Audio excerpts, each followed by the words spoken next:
Hai, di video kali ini kita akan berpindah materi ya. Untuk materi kali ini kita akan pelajari yang namanya framework, tapi khusus untuk framework CSS.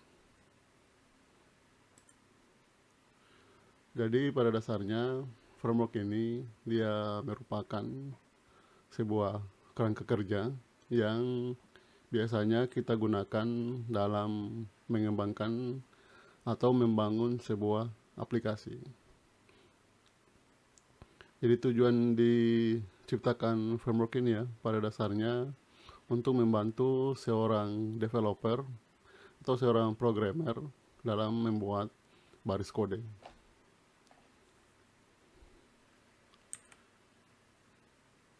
Kemudian fungsi-fungsi lainnya dari framework.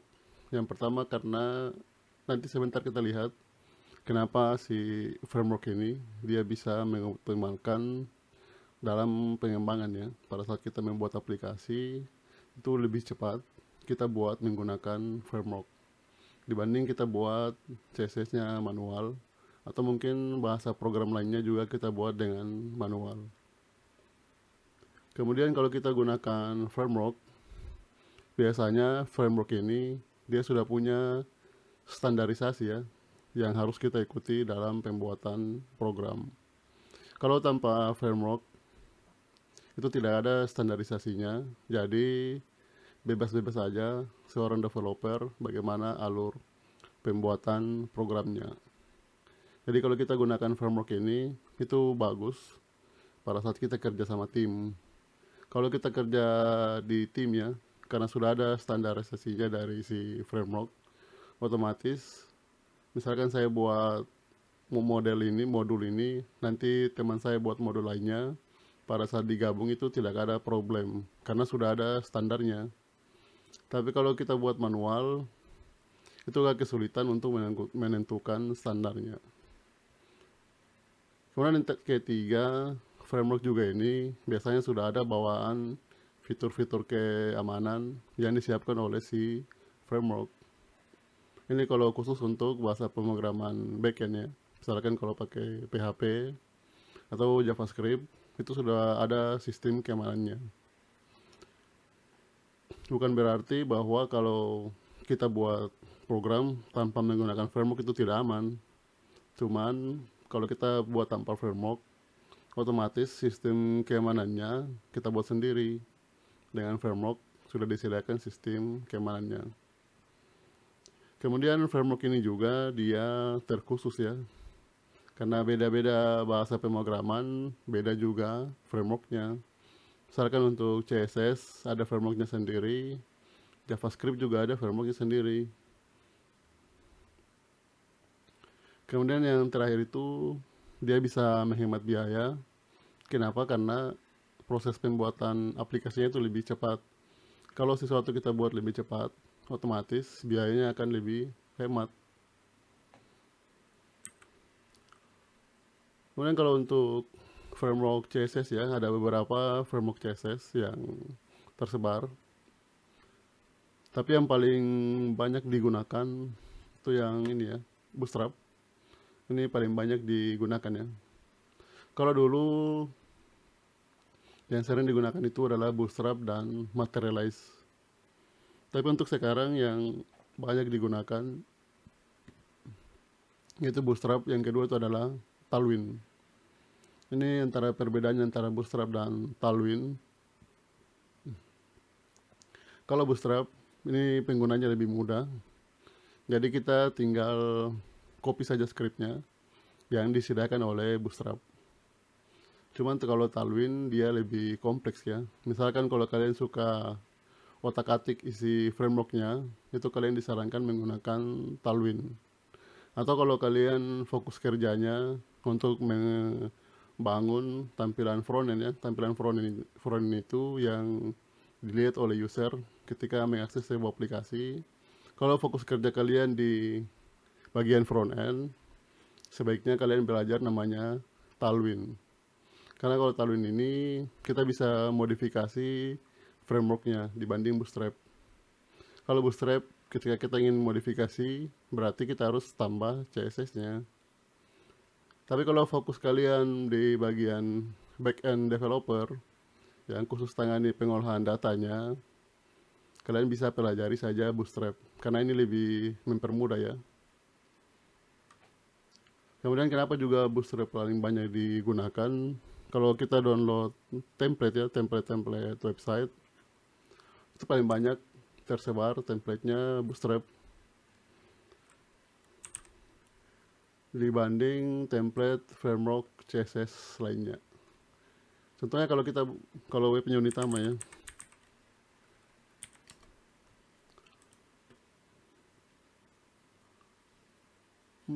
saya lupa ya, kalau Unitama dia tidak pakai framework ya, dia pakai namanya CMS, Content Management System. CMS-nya WordPress. Jadi kita tidak bisa lihat dia pakai framework apa, karena kalau CMS ini ya WordPress, ini dia berdasarkan template yang disediakan oleh si WordPress ini. Tinggal kita download, pasang, selesai. Tapi kalau kita buka PMB ya, PMB-nya Unitama, ini kita bisa lihat dia gunakan framework apa ya. Ini tinggal diklik ya, ini kelihatannya. Untuk template ya, template front end-nya atau tampilan depannya ini dibangun dengan menggunakan Bootstrap 4.3.1. Karena Bootstrap ini juga ada beberapa versi ya. Sekarang yang versi terbaru sudah versi, ini kita bisa lihat ya, di dokumentasinya langsung Bootstrap. Nah, ini versi terakhir 5.3 ya, 5.3 sekian. Kalau untuk PMB Unitama dia masih menggunakan 4.3.1. Jadi kalau kalian misalkan download template ya, ada kerjaan kalian buat web, kalian download template, kalian perhatikan versi frameworknya ya, karena kalau beda versi frameworknya, beda juga cara penggunaannya. Ada beberapa yang dirubah oleh si framework.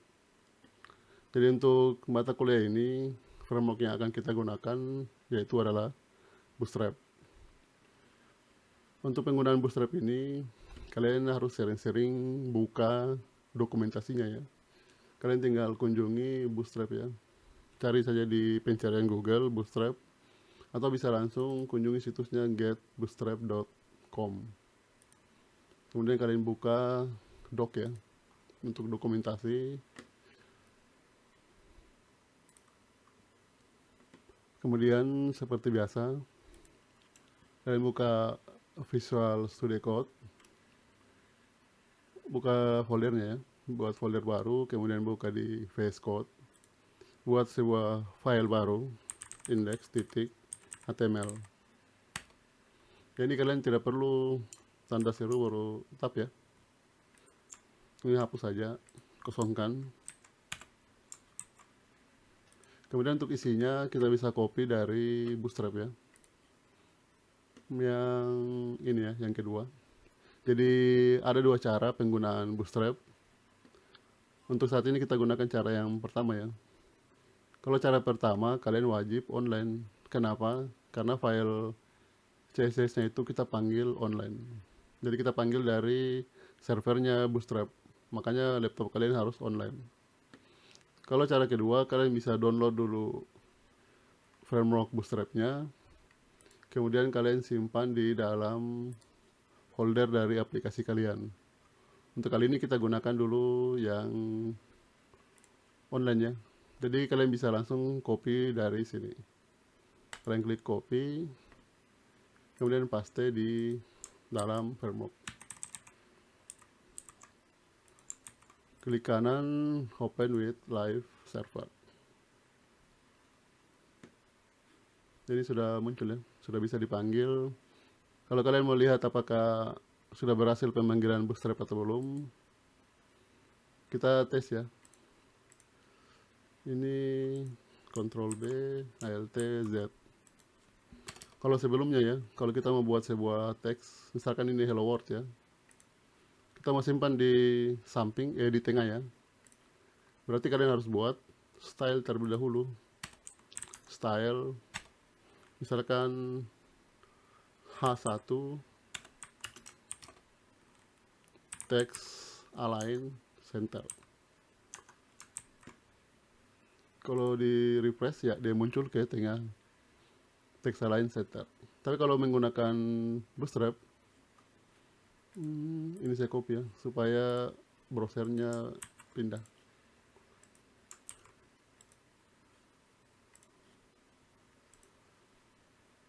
Tapi kalau kita gunakan Bootstrap, hal ini tidak perlu lagi kita lakukan. Tinggal kita cari apa nama kelasnya. Seperti yang sudah saya jelaskan, kalau untuk CSS kita gunakan nama kelas. Kalau JavaScript berarti kita gunakan ID. Kemudian bagaimana cara mencarinya? Kalian bisa scroll di samping kiri ya. Untuk menu-menunya, karena text center itu teks, berarti kalian cari di bagian teks ya di sini. Kalian bisa klik teks seperti ini. Ya ini ada ya. Contohnya center align. Ini tinggal kalian copy kelasnya. Copy. Nah kita paste di mana teks yang mau dibuat. Rata tengah. Ini spasi ya. Kemudian tambahkan nama kelasnya text center. Save. Kalau di refresh, dia sudah berada di tengah. Jadi kita tidak perlu lagi buat stylingnya. Tidak perlu lagi buat manual ya. Jadi kalian bisa cari ya di dokumentasi di bagian kiri ini. Atau misalkan kalau kalian malas scroll, kalian tekan saja di pencariannya di sini menu pencarian. Kalian bisa cari misalkan teks, nanti dia akan muncul teks. Atau kalian bisa gunakan shortcut ya. Kalau saya lebih sering gunakan shortcut, yaitu Ctrl K. Ini ada tulisannya Ctrl K, kalian tinggal Ctrl K, masukkan teks.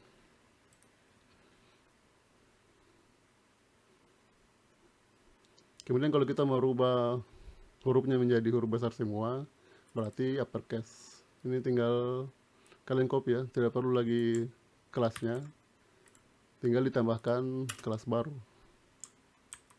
uppercase. Jadi tulisan hello world ini berubah menjadi huruf besar semua ya, hello world.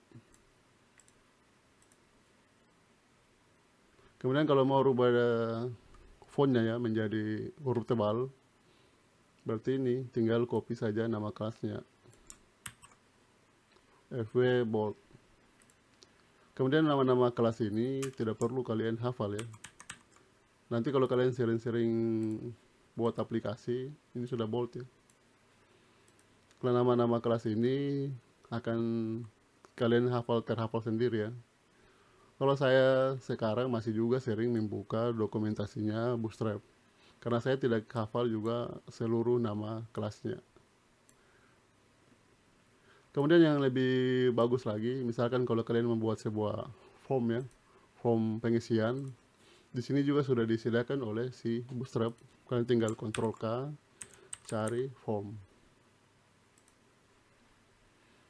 Ini tampilan formnya, misalkan pengisian login, tinggal kalian copy di sini. Kalian tidak perlu blok ya, blok seperti ini. Kalian tinggal copy, kecuali kalian cuma mau ambil sebagian scriptnya.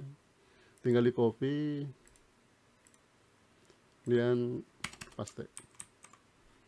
Dan kita kembali ke aplikasinya, ya, sudah dibuatkan ya form untuk login. Jadi semudah itu kalau kita membangun sebuah aplikasi dengan menggunakan framework. Dan ini kenapa tadi saya sudah singgung masalah standarisasi. Jadi ini adalah standarisasi yang dibuat oleh si Bootstrap. Jadi misalkan kalau ada 6 halaman yang mau dibuat buat tampilannya ya.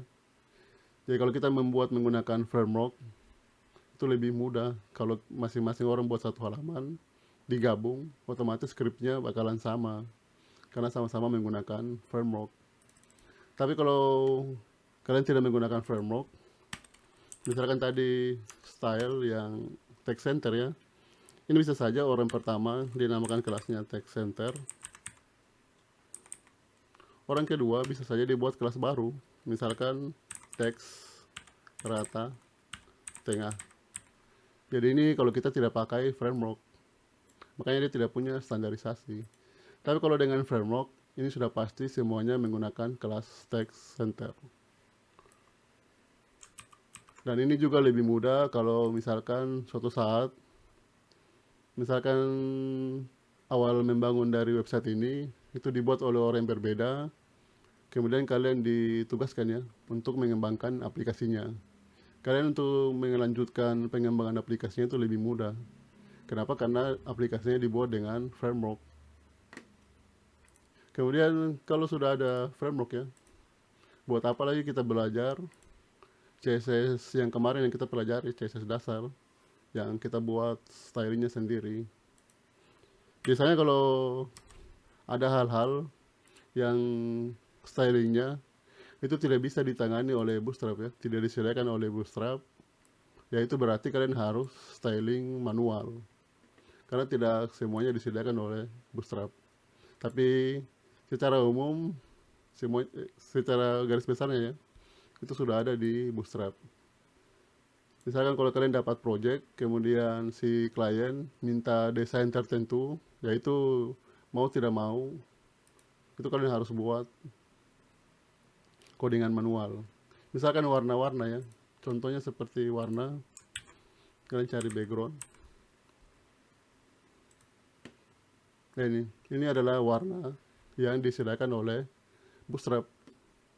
Misalkan klien kalian ingin warna ungu, ya warna ungu kan tidak ada di sini di listnya si Bootstrap.